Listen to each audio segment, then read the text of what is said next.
vous racontez dans votre livre que vous allez opérer Monsieur Ruiz. Oui, Monsieur Ruiz, Diego Ruiz, de son vrai nom de famille, qui en réalité était Pablo Picasso. Ça, c'est une aventure incroyable. Ah oui. Oui, ça c'est une aventure...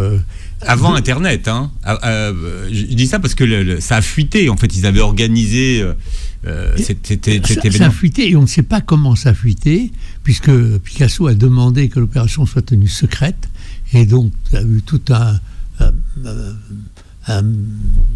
arrangement pour il entre à l'hôpital américain sous un faux nom, qui était en fait son vrai nom. Son deuxième nom, il s'appelait Pablo Diego, donc il a pris son deuxième nom. Ruiz, c'était le nom de son père. Picasso, le nom de sa mère. Donc légalement, c'est le nom du père. Donc il s'est inscrit. On a dit que c'était un avocat espagnol, réfugié politique. Si on demandait quelque chose sur lui, il fallait surtout pas le dire, parce qu'il était un peu caché. Le gouvernement autoritaire en place en Espagne a été opéré un peu secrètement. Le soir, il fallait attendre la nuit pour qu'il déambule dans le couloir. Et donc il est resté comme ça à l'hôpital américain jusqu'au jour où, chose extraordinaire, le directeur de l'hôpital américain reçoit un appel de l'ambassade des États-Unis disant « Nous avons une information de l'ambassade de Londres que vous avez Pablo Picasso dans vos lits. » Il a dit « C'est pas possible, je serai au courant. » Non. Il téléphone quand même à l'administration. On dit non, il n'y a absolument pas ce nom-là dans nos listes d'admission. Et il dit non.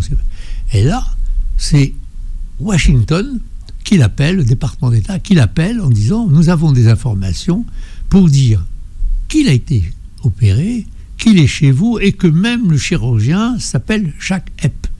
Alors là, c'était plus précis. Le directeur de l'hôpital américain appelle donc M. Epp en disant « Venez me voir tout de suite ». M. Epp va le voir. Il était chirurgien-chef de l'hôpital américain, donc il devait le voir. Et lui dit « Est-ce que c'est vrai? Dites-le moi, vous avez opéré Pablo Picasso ». Et M. Epp dit « Oui ». Il dit « Mais vous m'avez caché ». Il dit « Pas du tout ». Il s'est inscrit sous son nom. Je n'ai pas à dire plus. Et donc, à ce moment-là, il a donc répondu que c'était vrai. Alors, je ne sais pas comment ça a fuité. La presse a été au courant. Dans la soirée, il y avait des journalistes qui rôdaient autour de l'hôpital américain. Et donc, il a été décidé, vers minuit, 1h du matin, de faire partir en douce Pablo Picasso, qui est allé dormir dans l'appartement de son chirurgien.